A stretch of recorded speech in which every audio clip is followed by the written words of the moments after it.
Nellore political updates చూద్దాం. రాజ్యసభ సభ్యుడు వేమిరెడ్డి ప్రభాకర్ రెడ్డి వైసీపీని వీడటం ఆ పార్టీలో కలకలం రేపింది. పార్టీ ఆవిర్భావం నుంచి ప్రత్యక్షంగా పరోక్షంగా సేవలు అందిస్తున్న సీనియర్ నేత కీలక సమయంలో పార్టీ నుంచి వైదొలగడంతో దాని ప్రభావం ఎన్నికలపై చూపుతుందని పార్టీ నేతలు ఆందోళన చెందుతున్నారు. గత సార్వత్రిక ఎన్నికల్లో నెల్లూరు జిల్లాలోని 10 అసెంబ్లీ స్థానాలు 2 లోక్సభ స్థానాలను వైసీపీ కైవసం చేసుకుంది. వచ్చే ఎన్నికల్లో కూడా ఇవే ఫలితాలను సాధించాలని ఆ పార్టీ భావించింది. కానీ ఒక్కసారిగా 3 ఎమ్మెల్యేలు ఆనం రామనారాయణ రెడ్డి, కోటంరెడ్డి శ్రీధర్ రెడ్డి, మేకపాటి చంద్రశేఖర్ రెడ్డి వైసీపీని వీడారు.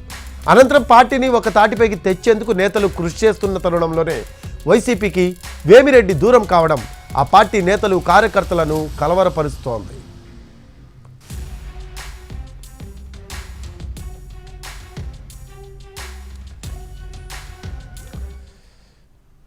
వచ్చే ఎన్నికలలో నెల్లూరు లోక్సభ స్థానం నుంచి వైసీపీ అభ్యర్థిగా పోటీ చేసేందుకు వేమిరెడ్డి ప్రభాకర్ రెడ్డి సిద్ధమయ్యారు. పార్టీలోని నేతలతో సమావేశమవుతూ ఆయా ప్రాంతాల్లోని వివాదాలను పరిష్కరించేందుకు కృషి చేశారు. ప్రధానంగా ఉదయగిరి, కావలి, కోవూరు నియోజకవర్గాలలో కింది స్థాయి నేతల మధ్య ఉన్న విభేదాలపై వేమిరెడ్డి స్వయంగా జోక్యం చేసుకుని సర్ది చెబుతూ వస్తున్నారు. ఇలాంటి తరుణంలోనే ఉదయగిరి సమన్వయకర్తగా మేకపాటి రాజగోపాల్ రెడ్డిని పార్టీ అధిష్టానం ఎంపిక చేసింది. ఆ తర్వాత అక్కడి నేతలు ఆయనకు మద్దతు ఇవ్వలేదు. దీంతో వేమిరెడ్డి జోక్యం చేసుకుని మాజీ ఎమ్మెల్యే వంటేరు వేణుగోపాల్ రెడ్డి, రాష్ట్ర police housing corporation chairman Chiranjeevi Reddy, Udayagiri మాజీ ఎంపీపీ చేజర్ల సుబ్బారెడ్డితో చర్చించి వారందరూ పార్టీ కోసం పనిచేసేలా కృషి చేశారు. ఉదయగిరి నియోజకవర్గంలో పర్యటించి కార్యకర్తల్లో ఉత్సాహాన్ని నింపారు. అటు కావలి నియోజకవర్గంలో ఎమ్మెల్యే రామిరెడ్డి ప్రతాప్ కుమార్ రెడ్డి స్థానిక నేతల మధ్య ఉన్న విభేదాలను పరిష్కరించేందుకు ఆ ప్రాంతంలో విస్తృతంగా పర్యటించారు. ఎన్నికల ప్రచారంతో పాటు స్థానిక నేతలను తాను అండగా ఉంటానని చెప్పి ఎమ్మెల్యేలతో కలిసి పనిచేసేలా ఒప్పించారు. పార్టీ నుంచి సస్పెన్షన్కు గురైన మన్నెమాల సుకుమార్ రెడ్డిని మళ్లీ పార్టీలోకి తీసుకువచ్చేందుకు ప్రయత్నాలు కూడా చేశారు. నెల్లూరు సిటీ, నెల్లూరు రూరల్ నియోజకవర్గాలలో కూడా స్థానిక నేతలను సమన్వయపరుస్తూ వస్తున్నారు. ఉదయగిరి, ఆత్మకూరు నియోజకవర్గాలలో ఫ్లోరైడ్ బాధిత ప్రాంతాల్లో విపిఆర్ ఫౌండేషన్ ద్వారా మినరల్ వాటర్ ప్లాంట్లను ఏర్పాటు చేసి తాగునీటిని అందిస్తున్నారు. ఒకవైపు సేవ, ఆధ్యాత్మిక కార్యక్రమాలను నిర్వహిస్తూ మరోవైపు రాజకీయ కార్యకలాపాలను కూడా కొనసాగిస్తున్నారు. ఎన్నికలు సమీపిస్తున్న సమయంలోనే ఆయన పార్టీకి దూరం కావడం తమకు నష్టాన్ని కలిగిస్తుందని పార్టీకి చెందిన ఎమ్మెల్యేలు అభిప్రాయపడుతున్నారు. అయితే కొన్ని నియోజకవర్గాల్లో వేమిరెడ్డికి పార్టీలకు అతీతంగా అభిమానులు ఉన్నారని, ఇప్పుడు వారంతా వైసీపీకి దూరం అవుతారని, ఇది తమకు నష్టాన్ని కలగజేస్తుందని అభిప్రాయపడ్డారు.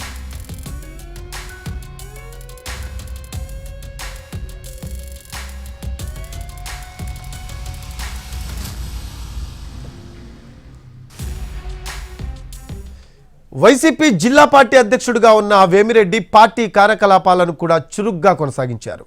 పార్టీ జిల్లా కార్యాలయ నిర్వహణతో పాటు ఆయా కార్యక్రమాలయ్యే ఖర్చును కూడా స్వయంగా భరిస్తున్నారు. ప్రస్తుతం వేమిరెడ్డి టీడీపీలో చేరే అవకాశం ఉండడంతో పలువురు ద్వితీయ శ్రేణి నాయకులు, కార్యకర్తలు కూడా ఆయన వెంట నడిచే అవకాశం కనిపిస్తోంది. నియోజకవర్గాల వారీగా తనకు మద్దతిచ్చే నేతల వివరాలను వేమిరెడ్డి బృందం సేకరిస్తోంది. కావలి నియోజకవర్గంలో వేమిరెడ్డికి సొంత ఓటు బ్యాంక్ ఉంది. ఆయన స్వగ్రామం ఈ నియోజకవర్గ పరిధిలోనే ఉండటంతో 3 మండలాల్లో వేమిరెడ్డి ప్రభావం ఉంటుంది. అదేవిధంగా నెల్లూరు రూరల్, నెల్లూరు సిటీ నియోజకవర్గాలకు చెందిన పలువురు వైసీపీ నేతలు వేమిరెడ్డికి మద్దతు ఇచ్చే అవకాశం ఉంది. ఇప్పటికే నెల్లూరు నగర డిప్యూటీ మేయర్ రూప్ కుమార్ యాదవ్తో పాటు 5 కార్పొరేటర్లు వేమిరెడ్డికి మద్దతు ప్రకటించారు. నెల్లూరు రూరల్ నియోజకవర్గానికి చెందిన పలువురు నేతలు కూడా ఆయనకు సంఘీభావాన్ని తెలుపుతున్నారు. దీంతో ఆయా మండలాల పరిధిలో వైసీపీని వీడే అవకాశం ఉన్న నాయకులను గుర్తించి వారి స్థానంలో ప్రత్యామ్నాయ నేతలను పెట్టుకోవాలని వైసీపీ ఎమ్మెల్యేలు, నియోజకవర్గ సమన్వయకర్తలు భావిస్తున్నారు. నెల్లూరు జిల్లాలో కీలక నేతలు వేమిరెడ్డి వెంట వెళ్లకుండా ఉండేలా చర్యలు తీసుకోవాలని ఇప్పటికే ఎమ్మెల్యేలకు పార్టీ సీనియర్ నేతలు సూచనలు ఇచ్చారు. కొందరు నేతలు మాత్రం పరిస్థితులకు అనుగుణంగా వ్యవహరించాలని నిర్ణయించుకున్నట్టు తెలుస్తోంది. ఎన్నికల నోటిఫికేషన్ విడుదలైన తర్వాత పలువురు నేతలు తమ వైపు వస్తారని వేమిరెడ్డి వర్గీయులు చెబుతున్నారు. వేమిరెడ్డి వెంట ఎంతమంది వైసీపీ నేతలు నడుస్తారు అనే విషయం త్వరలోనే స్పష్టం కానుంది.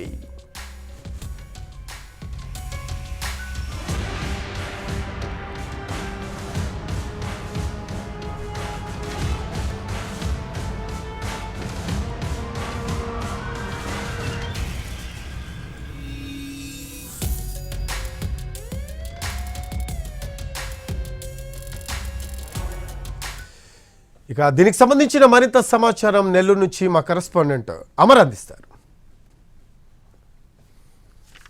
రాజ్యసభ సభ్యుడు వేమిరెడ్డి ప్రభాకర్ రెడ్డి వైసీపీని వీడటంతో ఆ పార్టీలో అంతర్మతనం మొదలైంది.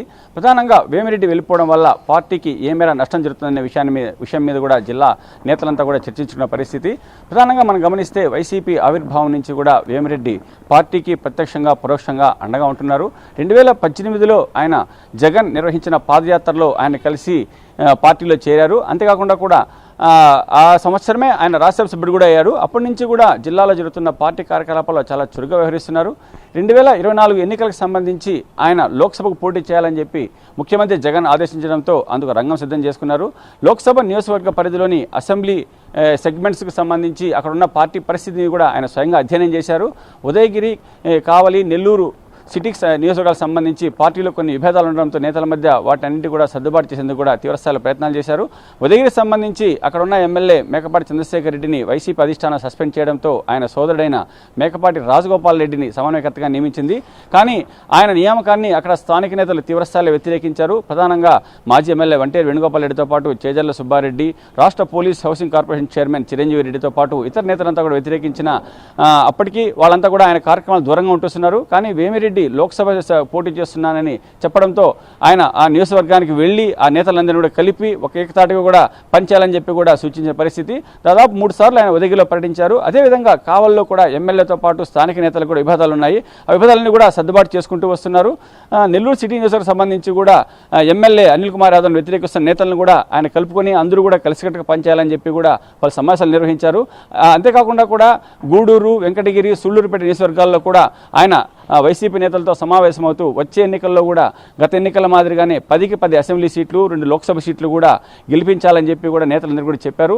ఇదే తరుణంలో ప్రస్తుతం ఆయన పార్టీని వీడడంతో దాని ప్రభావం జిల్లా వ్యాప్తంగా కూడా ఉంటుందని చెప్పి కూడా నాయకులు భావిస్తున్నారు. అంటే ఆయన సేవ, ధార్మిక కార్యక్రమాలు, ఆధ్యాత్మిక కార్యక్రమాలు నిర్వహిస్తూ ప్రజలకు చేరువయ్యారు. అంతేకాకుండా కూడా ఉదయగిరి, ఆత్మకూరు నియోజకవర్గాల్లో ఆయన చేపట్టిన అమృతధార పథకం కింద ఫ్లోరైడ్ బాధిత గ్రామాలకంతా కూడా తాగునీటిని అందిస్తున్నారు. దాంతో వేమిరెడ్డి ప్రభాకర్ రెడ్డి ప్రజలందరికీ కూడా చేరువయ్యారని చెప్పుకోవచ్చు. ఈ కీలకమైన తరుణంలో ఆయన పార్టీని వీడటంతో పార్టీకి నష్టం జరుగుతుందని భావిస్తున్నారు. అంటే పార్టీలకు అతీతంగా అన్ని పార్టీల్లో కూడా ఆయన అభిమానులు ఉన్నారు. వారంతా కూడా ఆయనకు వచ్చే ఎన్నికల్లో మద్దతు ఇచ్చే అవకాశం ఉందని చెప్పి కూడా భావిస్తున్నారు. అంటే వేమిరెడ్డికి పోటీగా ఎవరిని దించాలనే విషయం మీద కూడా వైసీపీ నేతలు తర్జనభర్జనలు పడుతున్నారు. ఇంతవరకు కూడా తెలుగుదేశం పార్టీకి లోక్సభ పోటీ చేసేందుకు కూడా అభ్యర్థులు కరువయ్యారు. ఈ నేపథ్యంలోనే వేమిరెడ్డి పార్టీని వీడడంతో వెంటనే తెలుగుదేశం నేతలంతా కూడా ఆయన సంప్రదిస్తున్నారు. తెలుగుదేశం పార్టీలోకి ఆహ్వానిస్తూ కూడా వచ్చే ఎన్నికల్లో నెల్లూరు లోక్సభ నుంచి కూడా పోటీ చేయాలని చెప్తున్నారు.